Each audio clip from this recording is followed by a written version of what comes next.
God Sees the Truth but Waits by Leo Tolstoy, who was born in the year 1828 and passed away in 1910.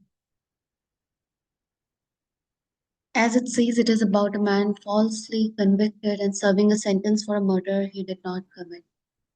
Parable for Forgiveness. His story inspired Stephen King's novella Rita Hayworth and Shawshank Redemption, which was also adapted into film. If you haven't watched it, you should watch it. So this is only a reading of the story. You will find a summary and analysis in one of the other videos that I have posted, and if it is not there, it'll be posted soon. Thank you. God Sees the Truth but Waits by Leo Tolstoy. In the town of Aksyonov, he had two shops and a house of his own. Aksyonov was a handsome, fair-haired, curly-headed fellow, full of fun and very fond of singing. When quite a young man, he had been given to drink and was riotous when he had too much, but after he married, he gave up drinking, except now and then. One summer, Aksyonov was going to the Nizhny fair, and as he bade goodbye to his family, his wife said to him, Ivan Dmitrich, do not start today. I have had a bad dream about you. Aksyonov laughed and said, You're afraid that when I get to the fair, I shall go on a spree. His wife replied, I do not know what I am afraid of. All I know is that I had a bad dream. I dreamt you returned from the town, and when you took off your cap, I saw that your hair was quite grey. Aksyonov laughed. That's a lucky sign, said he. See if I don't sell out all my goods and bring you some presents from the fair. So he said goodbye to his family and drove away. When he had traveled halfway, he met a merchant whom he knew, and they put up at the same inn for the night. They had some tea together and then went to bed in adjoining rooms.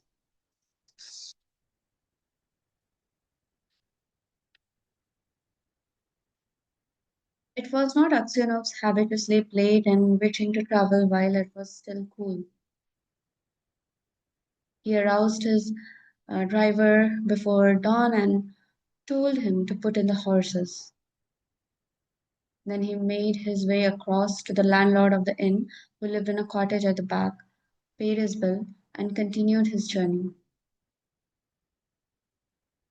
When he had gone about 25 miles, he stopped for the horses to be fed. Aksionov rested a while in the passage of the inn, then he stepped out into the porch and, ordering a samovar to be heated, got out his guitar and began to play. Suddenly, a troika drove up with tinkling bells and an official alighted, followed by two soldiers. He came to Aksionov and began to question him, asking him who he was and whence he came. Aksionov answered him fully and said, Would you have some tea with me? The official went on cross questioning him and asking him, Where did you spend last night? Were you alone or with a fellow merchant? Did you see the other merchant this morning? Why did you leave the inn before dawn? Aksionov wondered why he was asked all these questions, but he described all that had happened and then added, Why do you cross question me as if I were a thief or a robber? I am traveling on business of my own, and there is no need to question me. Then the official, calling the soldiers, said, I am the police officer of this district, and I question you because the merchant with whom you spent last night has been found with his throat cut. We must search your things. They entered the house, the soldiers and the police officer unstrapped Aksionov's luggage and searched it. Suddenly, the officer drew a knife out of a bag, crying, Whose knife is this? Aksionov looked, and seeing a blood-stained knife taken from his bag, he was frightened. How is it there is blood on this knife? Aksionov tried to answer but could hardly utter a word and only stammered, I don't know, not mine. Then the police officer said, This morning, the merchant was found in bed with his throat cut. You are the only person who could have done it. The house was locked from inside and no one else was there. Here is this blood-stained knife in your bag and your face and manner betray you. Tell me how you killed him and how much money you stole. Swore he had not done it, that he had not seen the merchant after they had had tea together, that he had no money except 8,000 rubles of his own, and the knife was not his. His voice was broken, his face pale, and he trembled with fear as though he went guilty.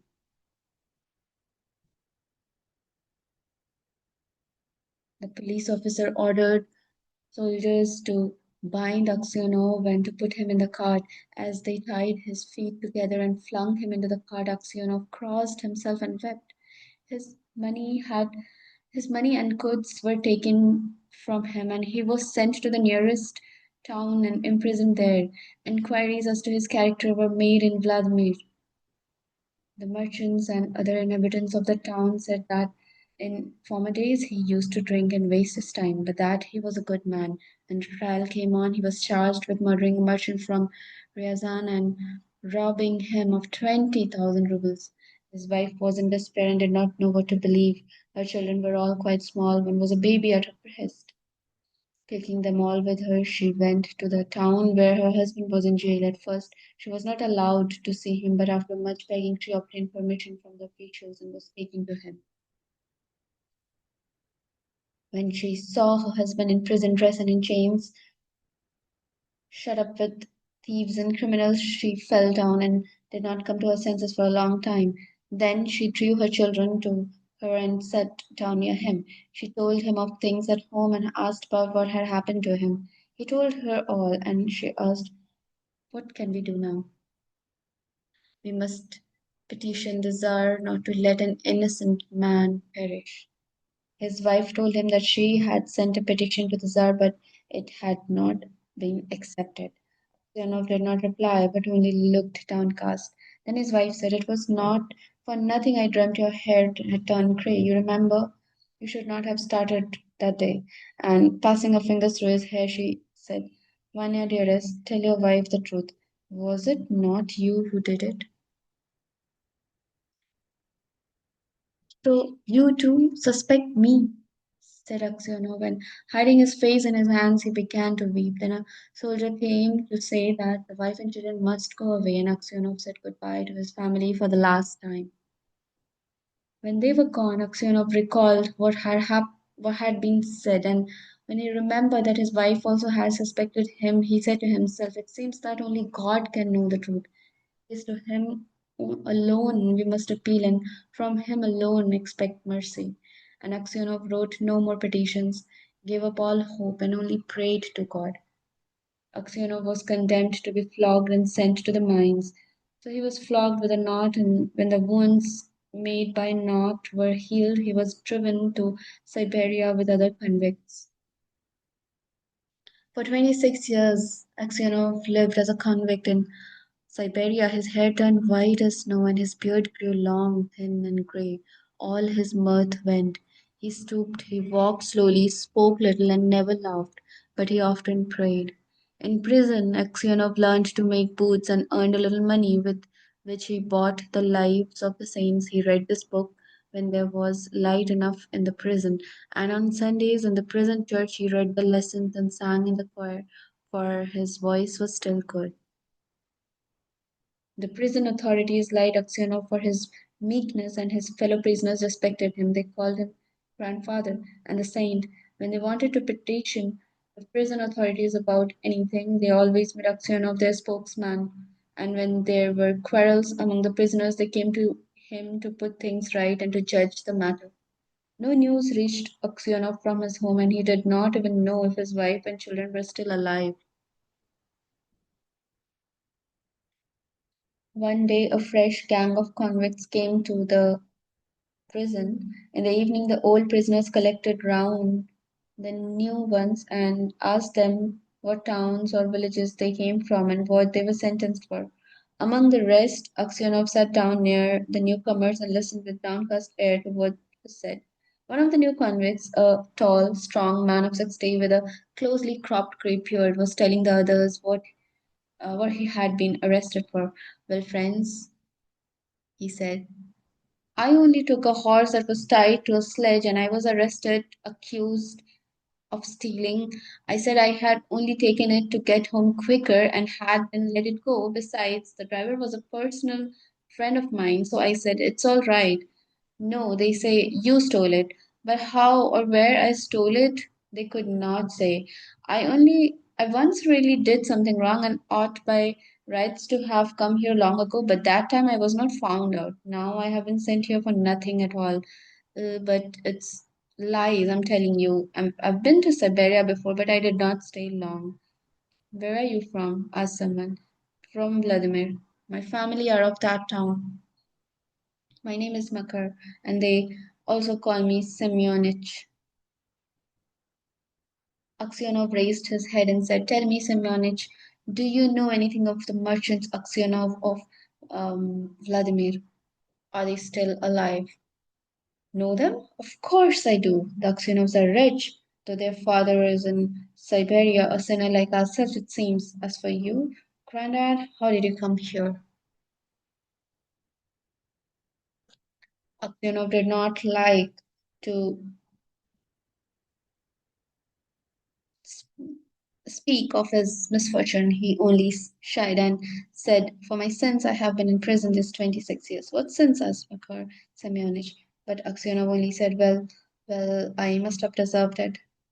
He would have said no more, but his companions told the newcomers how Aksionov came to be in Siberia, how someone had killed a merchant and put the knife among Aksionov's things, and Aksionov had been unjustly condemned. When Makar Semyonich heard this, he looked at Aksionov, slapped his own knee, and exclaimed, well, this is wonderful, really wonderful. But how old you have grown, Grandad? The others asked him why he was so surprised and where he had seen Aksionov before, but Makar Semyonich did not reply. He only said, it's wonderful that we should meet here, lads. These words made Aksionov wonder whether this man knew who had killed the merchant. So he said, perhaps, Semyonich, you have heard of that affair. Maybe you have seen me before.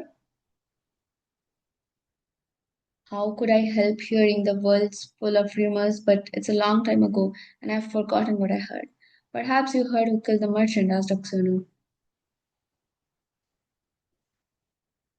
Makar Semyonich laughed and replied, it must have been him in whose bag the knife was found. If someone else hid the knife there, he's not a thief till he's caught. As the saying is, how could anyone put a knife into your bag while it was under your head? It would surely have woke you up. When Aksionov heard these words, he felt sure this was the man who had killed the merchant. He rose and went away.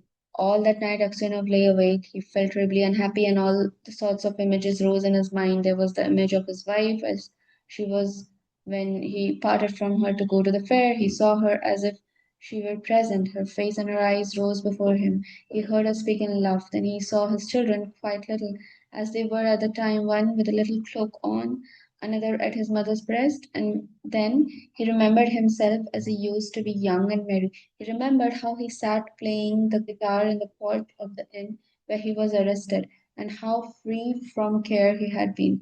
He saw in his mind the place where he was flogged, the executioner, and the people standing around, the chains, the convicts, all the 26 years of his prison life and his premature old age. The thought of it all made him so wretched that he was ready to kill himself. And it is all that villain's doing, thought Aksionov, and his anger was so great against Makar Semyonich that he longed for vengeance. Even if he himself should perish for it, he kept repeating prayers all night but could get no peace. During the day, he did not go near Makar Semyonich nor even look at him. A fortnight passed in this way. Aksionov could not sleep at night and was so miserable that he did not know what to do. One night, as he was walking about the prison, he noticed some earth that came rolling out from under one of the shelves on which the prisoner slept. He stopped to see what it was. Suddenly, Makar Semyonich crept out from under the shelf and looked up at Aksionov with frightened face. Aksionov tried to pass without looking at him, but Makar seized his hand and told him that he had dug a hole under the wall, getting rid of the earth by putting it into his high boots and emptying it out every day on the road when the prisoners were driven to their work. Just you keep quiet, old man, and you shall get out too. If you blab, they'll flog the life out of me, but I'll kill you first. Aksionov trembled with anger as he looked at his enemy. He drew his hand away, saying, I have no wish to escape, and you have no need to kill me. You killed me long ago. As to telling of you, I may do so or not, as God shall direct. Next day, when the convicts were led out to work, the convoy soldiers noticed that one or other of the prisoners emptied some earth out of his booth. The prison was searched, and the tunnel find and the tunnel found. The governor came and questioned all the prisoners to find out who had dug the hole. They all denied any knowledge of it. Those who knew would not betray Makar Semyonich, knowing he would be flogged almost to death. At last, the governor turned to Aksionov, whom he knew to be a just man, and said, You are a truthful old man. Tell me before God, who dug the hole? Makar Semyonich stood as if he were quite unconcerned, looking at the governor and not so much as glancing at Aksionov. Aksionov's lips and hands trembled, and for a long time he could not utter a word. He thought, Why should I screen him who ruined my life? Why should I screen him who ruined my life? Let him pay for what I have suffered. But if I tell, they will probably flog the life out of him, and maybe I suspect him wrongly, and after all, what good would it be to me? The old man, repeated the governor. Tell me the truth, who has been digging under the wall? Aksionov glanced at Mirasimich and said, I cannot say, Your Honor. It is not God's will that I should tell. Do what you like with me. I am in your hands. However much the governor tried, Aksionov would say no more, and so the matter had to be left. That night, when Aksionov was lying on his bed and just beginning to doze, someone came quietly and sat down on his bed. He peered through the darkness and recognized Makar. What more do you want of me? Said Aksionov. Why have you come here? Semyonich was silent, so Aksionov sat up and said, What do you want? Go away or I will call the guard. Semyonich bent close over Aksionov and whispered, Ivan Dmitrich, forgive me. What for? Asked Aksionov. It was I who killed the merchant and hid the knife among your things. I meant to kill you too, but I heard a noise outside. So I hid the knife in your bag and escaped out of the window. Aksionov was silent and did not know what to say. Makar Semyonich slid off the bed shelf and knelt upon the ground. Ivan Dmitrich said he, Forgive me. For the love of God, forgive me. I will confess that it was I who killed the merchant and you will be released and you can go to home. It is easy for you to talk, said Aksionov, but I have suffered for you these 26 years. Where could I go to now? My wife is dead and my children have forgotten me. I have nowhere to go. Makar Semyonich did not rise but beat his head on the floor. Ivan Dmitrich, forgive me, he cried. When they flogged me with the knock, it was not so hard to bear as it is to see you now. Yet you had pity on me, and did not tell. For Christ's sake, forgive me, wretch that I am. And he began to sob.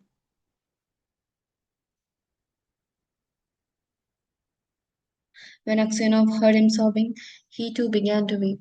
God will forgive you, said he. Maybe I am 100 times worse than you. And at these words, his heart grew light, and the longing for home left him.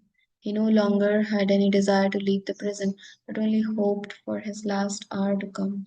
In spite of what Aksionov had said, Semyonich confessed his guilt. But when the order for his release came, Aksionov was already dead. Thank you.